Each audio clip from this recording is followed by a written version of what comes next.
Okay, so here we are. It's gonna be the first victim of the lift, hopefully not the last. As far as the concrete bolts go on this, holy crap, he was texting me. My opinion is that's iffy, because we ran down with the impact first and they would just pull through.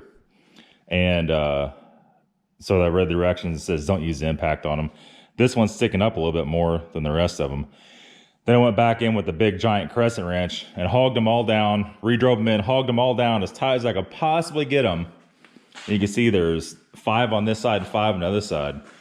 And they didn't turn out. They hogged in good. But you got to understand, that's only, I feel like it's going to pull them out. Be totally honest with you. It's as tight as you can make that type of anchor, as good as you get it. So we're going to try this. We're going to go up a little bit. We're going to keep a close eye on things here. Obviously, we don't break on the first one. It's probably never going to break anything. We have our screw up and down jacks. They're screwed all the way up. I just bumped it up a little bit and snugged it up. There's no tension on it yet. Just barely touching the car, right? So, we'll go up a little bit. We're going to monitor the situation here. I don't know how much force is on that. I would think the whole force of the car is going to be on those 5 bolts, and mainly these back 3. So let's see here. I could feel the post go that way when I'm just holding on the button here. That's not going to work. Nope.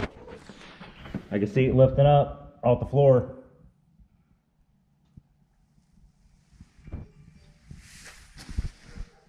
We're going to figure something else out here. Yeah, so that's what we call insufficient hardware. When I loosened these up, it was pulling all of them out, just the car 6 inches off the ground. I don't know what to do. Using a 4-pound sledge to drive those pins in, but you see they're not going all the way down. I get the sledgehammer and drive them in, but what that's going to do is either going to mushroom that pin out on top, or it's going to bust the concrete down below. Because how these are set up, you're supposed to drive the pin in, it's supposed to fan that out. You know, I really don't know, but I'm for sure 100% going to die if I use a lift like this. So let's get a bigger hammer. Let's try one and see if we can't get that pin to go all the way down. Oh man, I could barely breathe, but I just bit the bullet. Got the 13-pound sledge out. And boys, we ran them home. They're all down flat now. They tightened up very well. I need to tighten up with the impact yet. We'll bump them all one more time, but I mean, they're run home big time now. So let's see if it's going to work. Okay, so they're all in. It's about 70 foot-pounds. The situation is, I feel a lot better about it. Let's see if it moves. I'll put my hand on here.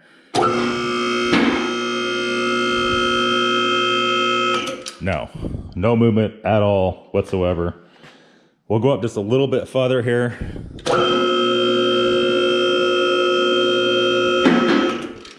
We'll stop on that. I'll give her a little.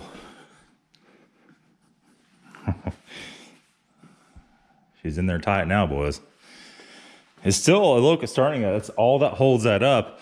In a perfect world, they would have made the foot plate come out pretty far, right? So you have some more stability, because these arms are extended out pretty far. You know, who knows? I feel like a ran damn marathon now. Well,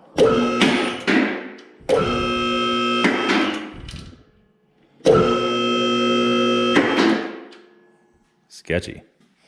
We have to put a hard pipe on this, as I told you before, and probably a box. But overall, this is a very good lift, but I wish it would have given us longer leads on there, because it only gave us like that much.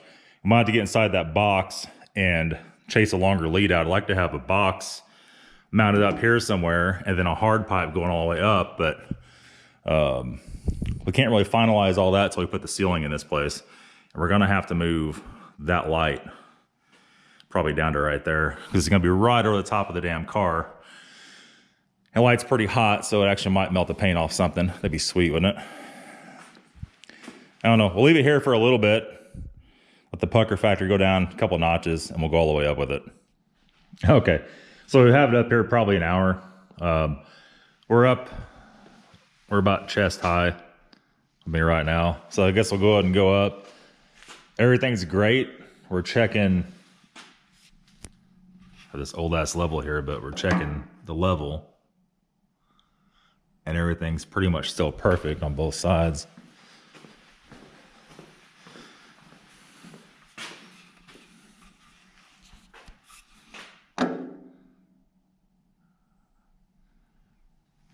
If anything, it's leaning about less than a 1/16 of an inch, but it's probably going to be a little bit normal, but it's really sturdy at this point. So let's keep them going up, and we'll set you guys right there in case I die.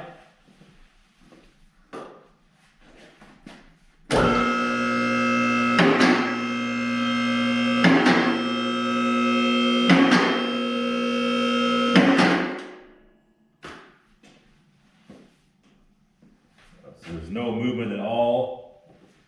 I mean, those are 7 inches long, so it should be fine. Perfect.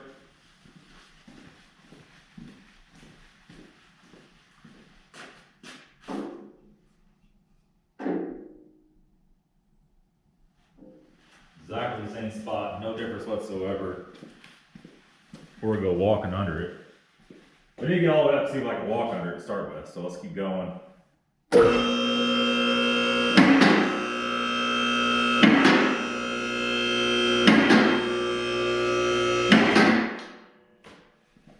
Sketchy.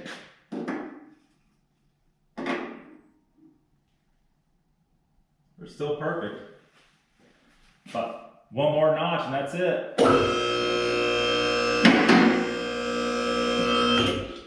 That's it. That's it. That's it. I mean, it just, anytime you do this stuff, the very first time is always super sketchy. We're still perfect on that one. I could walk under this thing no problem. I probably have a few inches to spare. So I was saying, that's about where it was. About where it was. Looking at the floor plate, there's nothing lifting up, nothing happening at all. I'm actually really happy with this whole lift. Same way over here. Nothing happening whatsoever. Now, for one of the cars you guys all been waiting for, is this bad boy on the lift.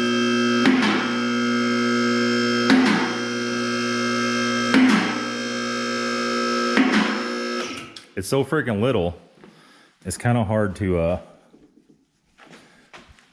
the lift arms are almost too far apart to even put it on the damn lift. We worked it out and moved it forward a little bit.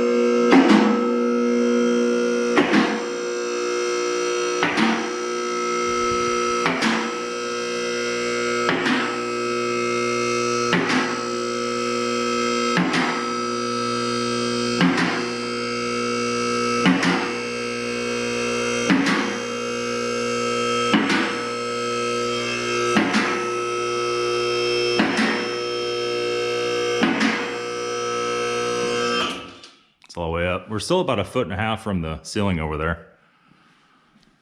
And it's gonna tell our story here, boys, of exactly what's what. Let me grab a light. All right.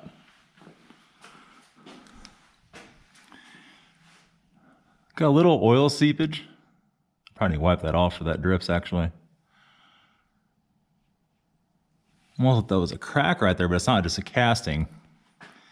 You can see what a simple engine this really is. Looks like maybe even the exhaust manifold bolts might come off without twisting the studs off. They don't look that bad at all. Stuff like this. The rubber's not too bad on this stuff, but it's still kind of dried out and cracked open. Power steering pump, or steering box, I should say, not power steering, just steering box. There's the front struts. Got a zip tie holding the holding all that up, the line up. Look at that. Look how tiny that transmission is. Let's see if I can give you a reference. The whole transmission is about 13, 14 inches long. If you had to take that out, I suspect you just, something's been leaking back here. That's the oilies, and the oilies probably is what saved a lot of this car. Believe it or not, saved the floorboards, saved all that stuff.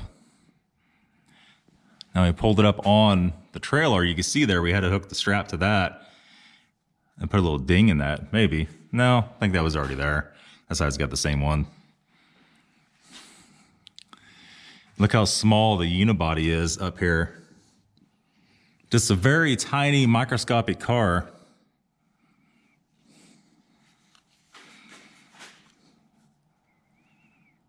I don't want to see any particular numbers on it.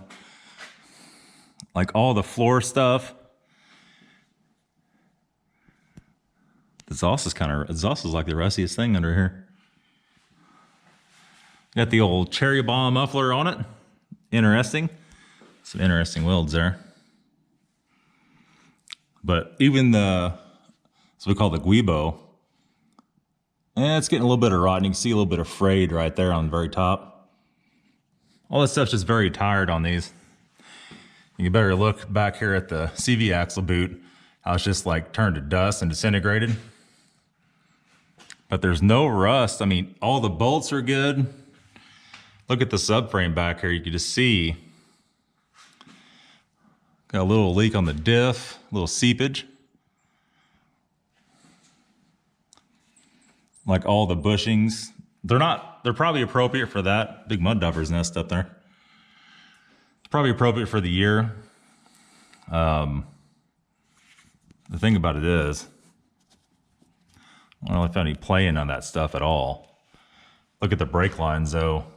All that's all very, very good shape. Got a little oil on it.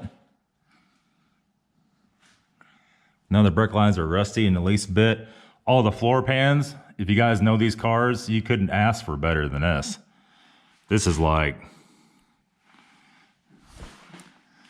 everybody's dream. Even the piece that comes out of the floor there, it's like you can still just take that right out, no problem at all. You know, there's not really a whole lot to show you on this car. The car is so tiny. We do need like some tie rod ends. That unscrews right there. Fortunately, we'll have to line her back up and know how to do that, no problem. And I think what we're gonna have to do though, the subframe comes out of here. There's a bolt there and a bolt up there.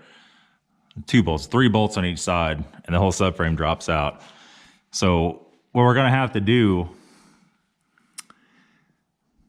is pull this engine, pull this transmission out, put a new tail seal on the transmission, looks like it's leaking. Everything that's old and crispy, and parts are not expensive for this car at all. We'll take a look at the timing chain tensioner and make sure all that's all good. There's a bunch of coolant lines up here, look like they're pretty prehistoric. They're real short though. Looks like we're gonna reseal the timing chain covers. We'll use some of that, I don't know if there's gaskets for this one or not. If there's not, we'll use the old, the Right Stuff sealer. Seem to have better return with that than anything else. Interesting. Even the valence got some little chips and dings on it, but it's still well workable. And you can see up here where the bumper goes on, just absolutely, I mean, you could not ask for more than that. Couldn't ask for any more than that. A little bit of coolant right there from that cap leaking. We got to order that too. It's just a little tiny little baby engine. You know, we could fix it in there, but on this car, it's not worth doing it. You know, I could put the brace on top, zip that subframe out, and do the oil pan gasket easily, but that's not going to fix. Like, we want this thing super nice. We'll take it out, take the block, pressure wash it, or get it hot tanked, and go all back together with it. Depends on how far you want to go with it. Probably check the rod bearings.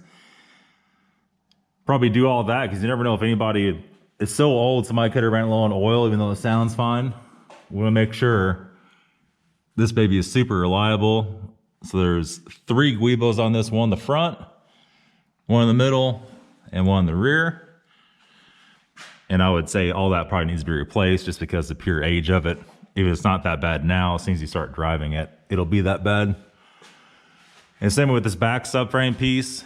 If we do the whole car, which probably will, we need to pull the back subframe out and drop that down. We'll have to figure out some kind of bracing to go under the floor pan to hold the car up, or pulling that out. And the springs, all that stuff. Somebody's put new shocks on it back here. Well, I mean, probably 30 years ago. And some of you guys asking about the trunk. The trunka, a little bit of paint flaking off right there, but there's no rust anywhere in there. No rust in the bottom. It's got a couple of holes, drain holes down here. Those need to be addressed so they don't start to be a rust issue. Got some old squarish looking muffler on it. So we got a glass pack then a muffler, or, you know, I'm not really sure. Who knows?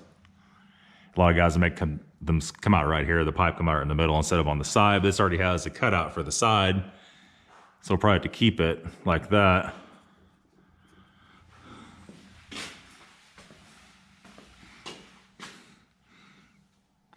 Got a little to be desired with the old collector there. Gonna bolt loose on the clamp. Just a super easy car. So we're gonna have to do the brakes on this thing too. Make sure all that's all free. There's just so much to it, but man, you just couldn't ask for any easier of a car to do. I guess we're gonna go and cut the video off here. We need to get the M5 on here next. That'll probably be tomorrow. We'll do that. I'm just having issues with an old enough computer to run that software to clone the ECU. So if we can't get her done, then easily I'll send it off and get it done. But that's coming up. That car's got to be seen what's even happening with it and all that kind of crap. We got to get the ECU done, see if somebody's cut the springs on it, see what's happened all to it, see what kind of cobbled up job the exhaust is on it, and hard telling, right? Hard telling what we're going to find on that. But there's an up close look at the old 1600. Could not be more satisfied with this car. What a great buy. This will make an awesome restoration. And you can see now with the lift, it's going to be a lot easier. A little bit of surface rust right there. A little scratch right there. But really, a rust-free car overall. Thanks for watching, guys. We'll see you soon. Have a good day.